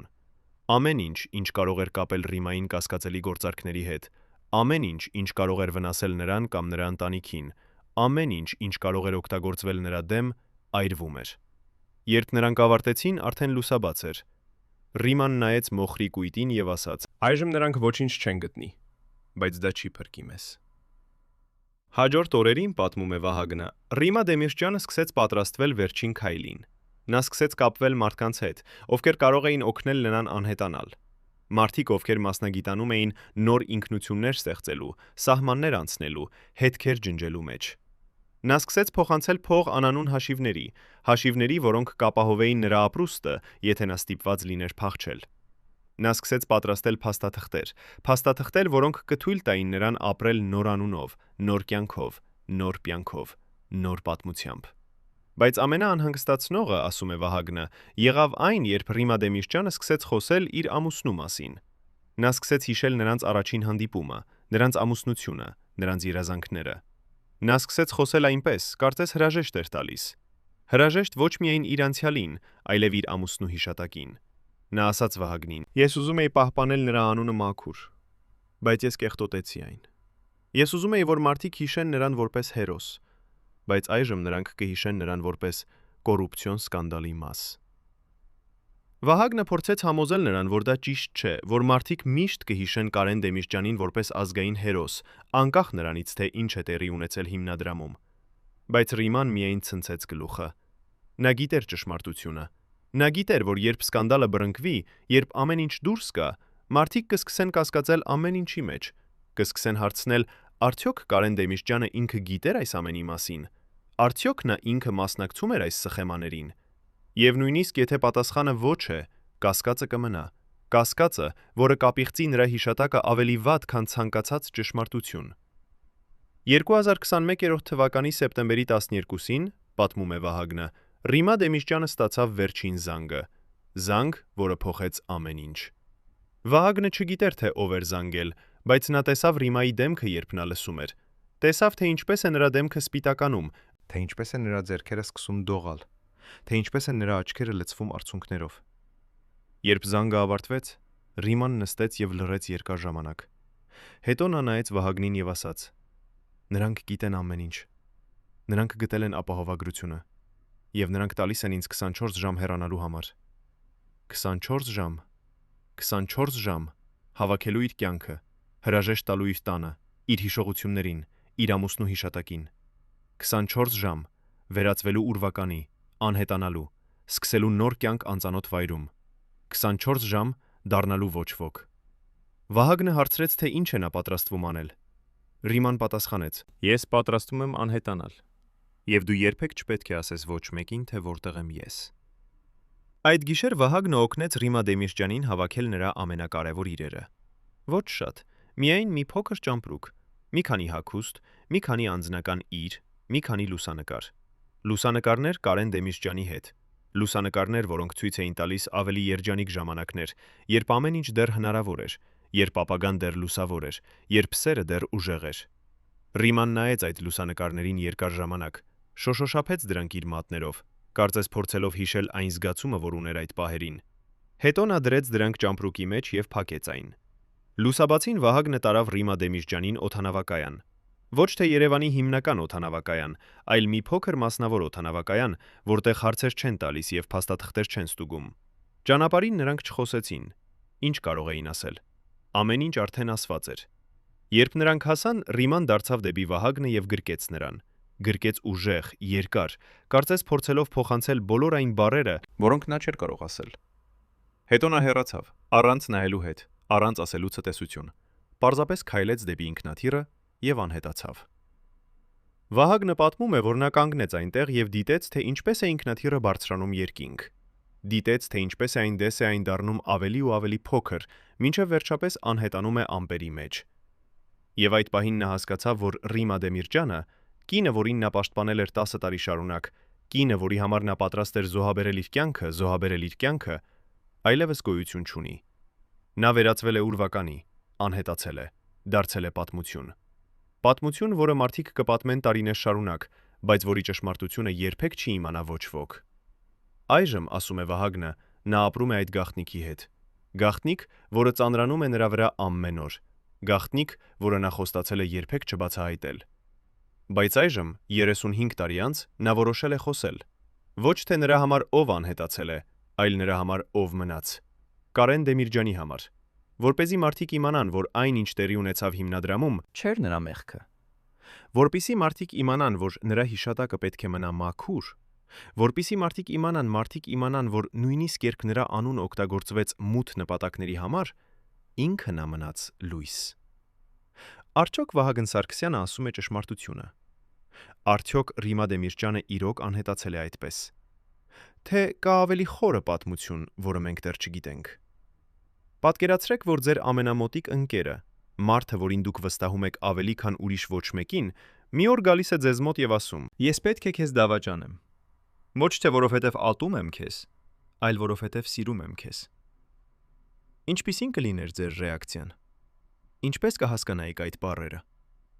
Հենց այդպես էր զգում Ռիմա Դեմիրճյանը, երբ նրա ամենամոտիկ օգնականը Արմինե Պետրոսյանը, երկինը, որը եղել էր նրա աջ ձեռքը 15 տարի շարունակ, նստեց նրա դիմաց եւ ասաց այդ բառերը։ Արմինե Պետրոսյանը եղել է ավելի քան պարզապես օգնական։ Նա եղել է Ռիմայի վստահելի մարդը, նրա խորհրդականը, նրա ընկերուհին։ Կին, որը գիտեր յուրաքանչյուր գաղտնիք, յուրաքանչյուր գործարք, յուրաքանչյուր կապ, կուրաքանչյուր կապ։ Կին, որը ստորագրել էր փաստաթղթերը, կազմակերպել էր հանդիպումները, վարել էր բանակցությունները։ Կին, որը եղել է անդերը, եղել է անտեսանելի ուժը հիմնադրամի ետևում։ Եվ հենց այդ կինը որոշեց, որ ժամանակն է դադարեցնել այս ամենը։ Նախկին աշխատակից Գայանե Հովհաննիսյանը հիշում է այն օրը, երբ Արմինե Պետրոսյանը եկավ գրասենյակ եւ հավաքեց բոլոր ամենամոտիկ աշխատակիցներին։ Նա ասաց նրանց, որ պետք է անցկացնեն արտակարգ հանդիպում, որը կփոխի ամեն ինչ։ Երբ նրանք հավաքվեցին, Արմինե Պետրոսյանը սկսեց խոսել։ Նա ասաց, որ նա չի կարող այլևս շարունակել այս ամենը։ ասաց, որ նա տեսել է չափազանց շատ, լսել է չափազանց շատ, իմացել է չափազանց շատ։ Ասաց, որ եթե նրանք շարունակեն այս ճանապարհով, նրանք բոլորը կավարտեն բանտում կամ ավելի վատ։ Բայց ամենաշոկայինը եղավ այն, երբ Արմինե Պետրոսյանը ասաց, որ նա արդեն կապվել է իշխանությունների հետ։ Ասաց, որ նա արդեն տրամադրել է փաստաթղթեր։ Ասաց, որ նա արդեն պատմել է ամեն ինչ, ինչ գիտե։ Եվ ասաց, որ նա արել է այս ամենը ոչ թե դավաճանության համար, այլ փրկության համար։ Փրկության ոչ միայն իր համար, այլև նրանց բոլորի համար։ Որովհետև եթե նա չաներ այդ, ապա շուտով կգային եւ կձերբակալեին նրանց բոլորին, եւ այդ դեպքում ոչ ոք չէր կարող փրկվել։ Գայանե Հովհաննիսյանը պատմում է, որ երբ Արմինե Պետրոսյանը ավարտեց խոսել, սենյակում տիրեց լռություն։ Լռություն, որը տևեց երկար ժամանակ։ Ոչ ոք չգիտեր, թե ինչ ասել։ Ոչ ոք չգիտեր, թե ինչպես արձագանքել։ Ոմանք զայրացած էին, ոմանք վախեցած, Ոմանք պարզապես շոկի մեջ։ բայց բոլորը հասկացան մի բան. խաղը ավարտվել է։ Եվ Արմինե Պետրոսյանը եղել է այն մարդը, ով ավարտեց այն։ Բայց ինչու։ Ինչու էր Արմինե Պետրոսյանը որոշել դավաճանել Ռիմա Դեմիրճյանին։ Ինչ էր տեղի ունեցել, որ ստիպեց նրան կատարել այդ քայլը։ Պատասխանը գտնվում է մի դեպքում, որը տեղի ունեցավ 2021 թվականի հուլիսին։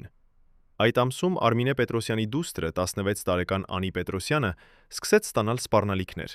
Սպառնալիքներ, որոնք գալիս էին անանուն հեռախոսահամարներից։ Սպառնալիքներ, որոնք ասում էին, որ եթե Արմինե Պետրոսյանը շարունակի աշխատել հիմնադրամում, նրա դուստրը կտուժի։ Սպառնալիքներ, որոնք բավականաչափ կոնկրետ էին, որpիսի Արմինե Պետրոսյանը հասկանա, դրանք ոչ թե դատարկ խոսքեր են, այլ իրական վտանգ։ Արմինե Պետրոսյանը փորձեց պաշտպանել իր դստերը։ Փորձեց գտնել, թե ով է ուղարկում այդ սպառնալիքները։ Փորձեց դադարեցնել դրանք։ Բայց սպառնալիքները շարունակվեցին։ Եվ մի օր, երբ Անի Պետրոսյանը վերադառնում էր դպրոցից, մի անծանոթ մեքենա մոտեցավ նրան։ Մեքենայից իջավ երկու մարդ եւ ասացին նրան. «Ասա քո մորը, որ նա գիտե, թե ինչ պետք է անի։ Հակառակ դեպքում հաջորդ անգամ մենք չենք լինի այսքան բարի»։ Հետո նրանք նստեցին մեքենան եւ հեռացան։ Երբ Անի Պետրոսյանը պատմեց այս ամենը իր մորը, Արմինե Պետրոսյանը հասկացավ, որ նա պետք է ընտրի իր աշխատանքի եւ իր դստեր միջև։ Ընտրի իր հավատարմության Ռիմա Դեմիրճյանի նկատմամբ եւ իր սիրո իր երեխայի նկատմամբ։ Եվ նա ընտրեց իր դստերը։ Ընտրեց այնպես, ինչպես ցանկացած մայր կընտրեր։ Բայց Արմինե Պետրոսյանը չէր ուզում պարզապես հեռանալ։ Նա ուզում էր ապահովել, որ իր դուստրը անվտանգ կլինի։ Եվ միակ ճանապարհը դա անելու համար էր համագործակցել իշխանությունների հետ։ Տրամադրել նրանց այն տեղեկությունները, որոնք նրանք ուզում էին, օգնել նրանց փակել հիմնադրամը եւ դիմաց ստանալ պաշտպանություն իր ընտանիքի համար։ Երբ Արմինե Պետրոսյանը գնաց Ռիմա Դեմիրճյանի մոտ եւ ասաց նրան ճշմարտությունը, Ռիման նայեց նրան երկար ժամանակ։ Հետո նա ասաց միայն մի նախադասություն. Ես հասկանում եմ քեզ, Արմինե, եւ ես ներում եմ քեզ։ Այդ բառերը, ասում է Արմինե Պետրոսյանը, եղան ամենածանր բառերը, որ նա երբևէ լսել է։ Որովհետև դրանք ցույց էին տալիս, որ Ռիմա Դեմիրճյանը հասկանում էր։ Հասկանում էր, որ Արմինե Պետրոսյանը չուներ այլընտրություն։ Հասկանում էր, որ երբեմն սերը պահանջում է դավաճանություն։ Հասկանում էր, որ երբեմն միակ ճանապարհը փրկելու համար այն, ինչ սիրում ես, է ոչնչացնել այն, ինչ ստեղծել ես։ Այժմ Արմինե Պետրոսյանը ապրում է անանուն կյանքով մի փոքր քաղաքում։ Նա փոխել է իր անունը, փոխել է իր արտաքինը, փոխել է իր կյանքը։ Նրա դուստրը անվտանգ է, բայց Արմինե Պետրոսյանը ապրում է մեղքի զգացումով։ Մեղքի զգացում, որը երբեք չի անհետանա։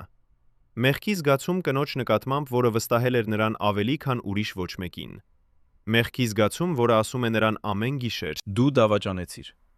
Բայց արդյոք դա իրոք դավաճանություն էր, թե դա էր սեր։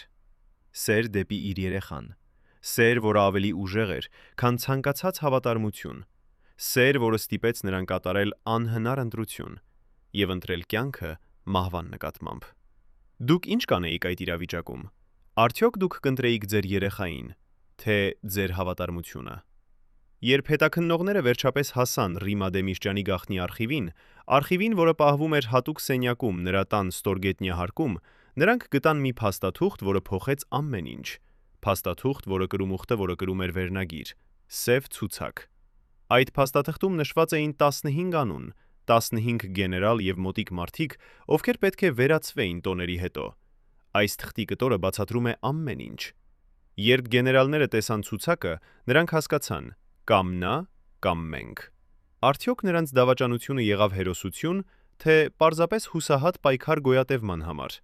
Նախկին հետախուզության սպա Արտյոմ Ավագյանը, որը մասնակցել է այդ արխիվի ուսումնասիրությանը, պատմում է, որ երբ նրանք բացեցին այդ սև ցուցակը,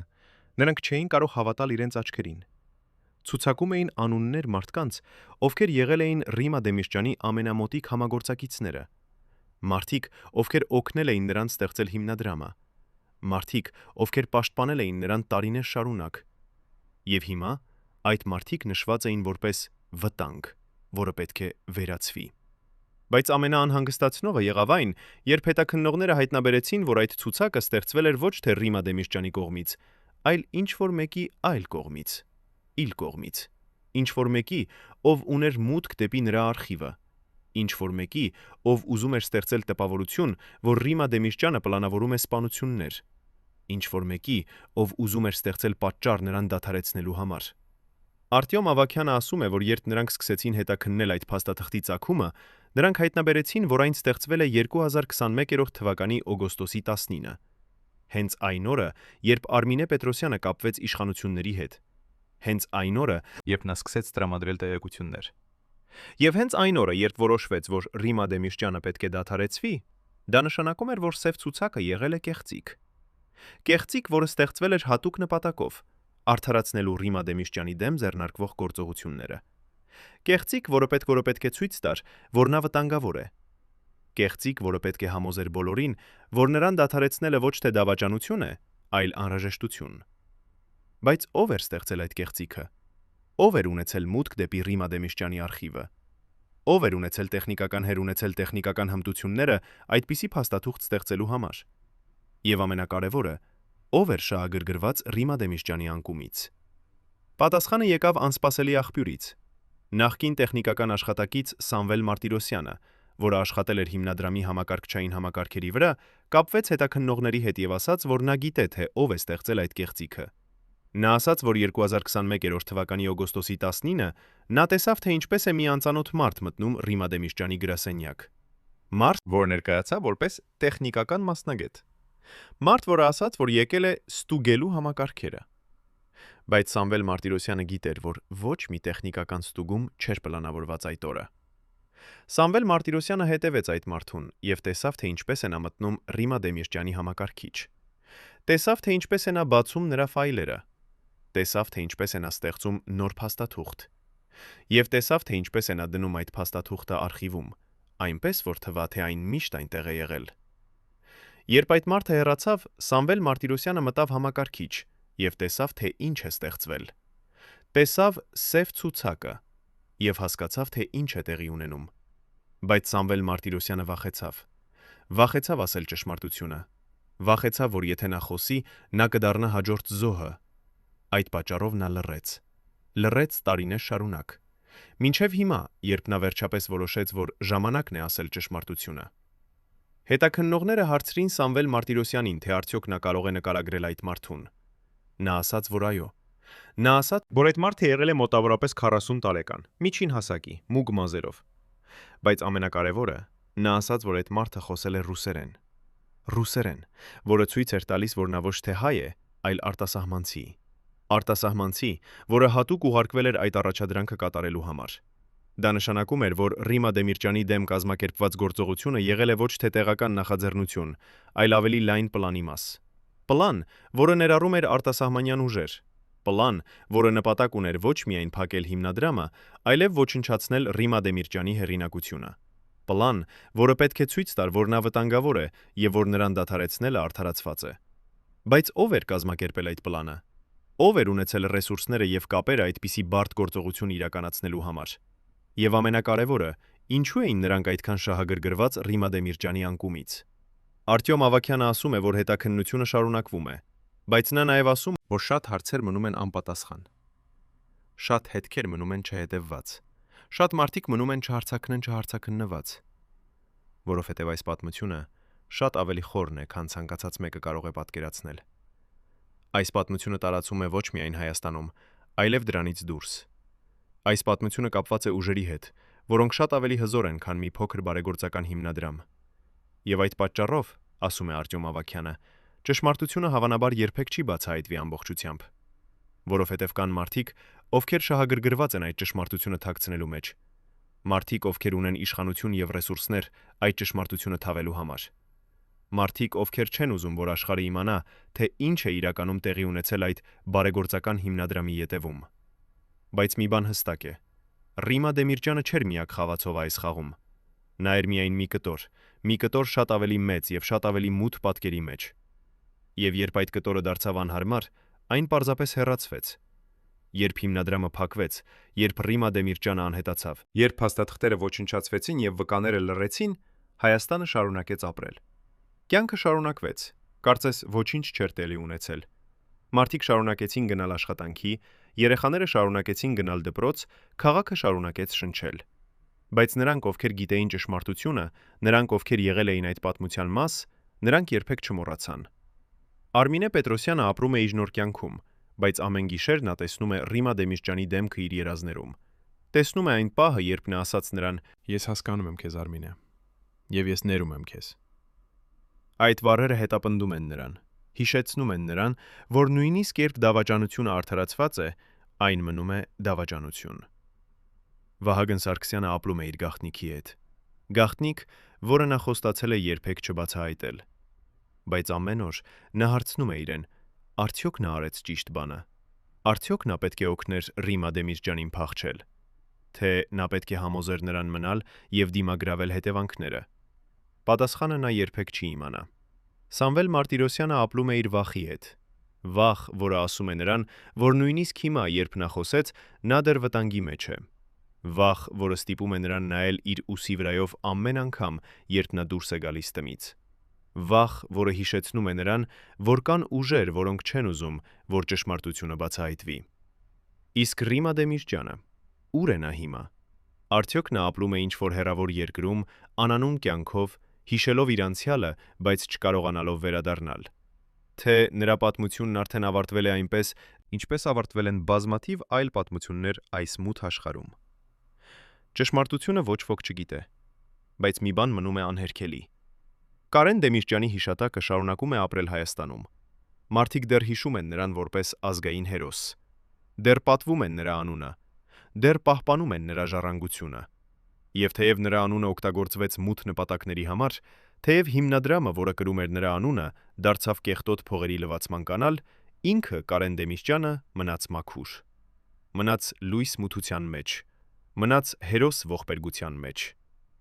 Իսկ Ռիմա Դեմիրճյանի պատմությունը, դա պատմություն է կնոջ մասին, որը փորձեց անել լավը, բայց ընկավ մութ ուղիներ։ Կնոջ մասին, որը սիրեց իր ամուսնուն այնքան, որ պատրաստ էր անել ամեն ինչ նրա հիշատակը պահպանելու համար։ Բայց այդ սերը տարավ նրան այնտեղ, որտեղ նա երբեք չպետք է գնար։ Տարավ նրան համագործակցելու մարդկանց հետ, ովքեր օգտագործեցին նրան իրենց սեփական նպատակների համար։ Տարավ նրան ստեղծելու համակարգ, որը վնասեց ոչ միայն նրան, այլև բոլորին, ովքեր շրջապատում էին նրան։ Արդյոք նա արժանի է կարեկցության։ Արդյոք նա արժանի է դատապարտման։ Պատասխանը կախված է նրանից, թե ինչպես եք դուք նայում այս պատմությանը։ Եթե դուք տեսնում եք նրան որպես զոհ համակարգի, որը օգտագործեց նրան եւ հետո նետեց, ապա դուք կարող եք կարեկցել նրան։ Եթե դուք տեսնում եք նրան որպես մասնակից անօրինական գործունեության, որը գիտակցաբար ընտրեց այդ ճանապարհը, ապա դուք կարող եք դատապարտել նրան։ Բայց ճշմարտությունը, ինչպես միշտ, գտնվում է ինչ-որ տեղ մեջտեղում։ Ռիմա Դեմիրճյանը ոչ թե սուրբ էր, ոչ էլ չարագործ։ Նա էր պարզապես մարդ, որը կատարեց ընտրություններ, որոշ լավ, որոշ վատ։ Մարդ, որը փորձեց գտնել իր ճանապարհը բարդ եւ վտանգավոր աշխարհում։ Մարդ, որը վերջում պարտվեց ոչ թե իր թշնամիներին, այլ իր սեփական ընտրություններին։ Եվ հիմա, երբ տարիներ են անցել, երբ հիմնադրամը դարձել է հիշողություն, երբ Ռիմա Դեմիրճյանը դարձել է լեգենդ, մենք մնում ենք հարցերի հետ։ Հարցեր, Որոնց պատասխաններ հավանաբար երբեք չի տրվի ամբողջությամբ։ բայց այդ հարցերը կարևոր են, որովհետև նրանք հիշեցնում են մեզ, որ իշխանությունը կարող է կոռումպացնել, որ փողը կարող է կուրացնել, որ նույնիսկ լավագույն մտադրությունները կարող են տանել մութ վայրեր։ Արդյոք Ռիմա Դեմիրճյանի պատմությունը ավարտվել է, թե ինչ որտեղ, ինչ որ հեռավոր անկյունում նա դեռ ապրում է, սպասելով իր պահին։ Սպասելով պահին, երբ նա կարող է վերադառնալ եւ պատմել իր տարբերակ այս պատմության։ Սպասելով պահին, երբ նա կարող է բացատրել, թե ինչու արեց այն, ինչ արեց։ Սպասելով պահին, երբ նա կարող է խնդրել ներողություն։ Կամ թե նրա պատմություն թունն արդեն ավարտվել է։ Ավարտվել է այնպես, ինչպես ավարտվում են բազմաթիվ պատմություններ այս աշխարհում՝ լռությամբ, անհետացմամբ, մոռացմամբ։ Մենք երբեք չենք իմանա ամբողջական ճշմարտությունը, բայց մենք կարող ենք սովորել այս պատմությունից։ Սովորել, Որ իշխանությունը պահանջում է պատասխանատվություն, որ փողը պահանջում է թափանցիկություն, որ նույնիսկ սուրբ անունները կարող են օգտագործվել կեղտոտ նպատակների համար, եւ որ երբեմն միակ ճանապարհը ճշմարտությունը պահպանելու համար է խոսել, նույնիսկ երբ դա վտանգավոր է, խոսել, նույնիսկ երբ դա ցավոտ է, խոսել, որովհետև լռությունը միշտ ավելի վատ է, քան ցանկացած ճշմարտություն։ Հարգելի հեռուստադիտողներ, եթե դուք հետևել եք այս ողբերգական պատմությանը մինչև վերջ, գրեք մեկնաբանություններում, թե որ քաղաքից եք։ Մեզ համար կարևոր է իմանալ, թե որտեղ է Կարեն Դեմիրճյանը դեռ հիշվում։ Եվ բաժանորդագրվեք ալիքին, որպեսզի չկորցնեք ճշմարտությունը պատմության կուռքերի մասին։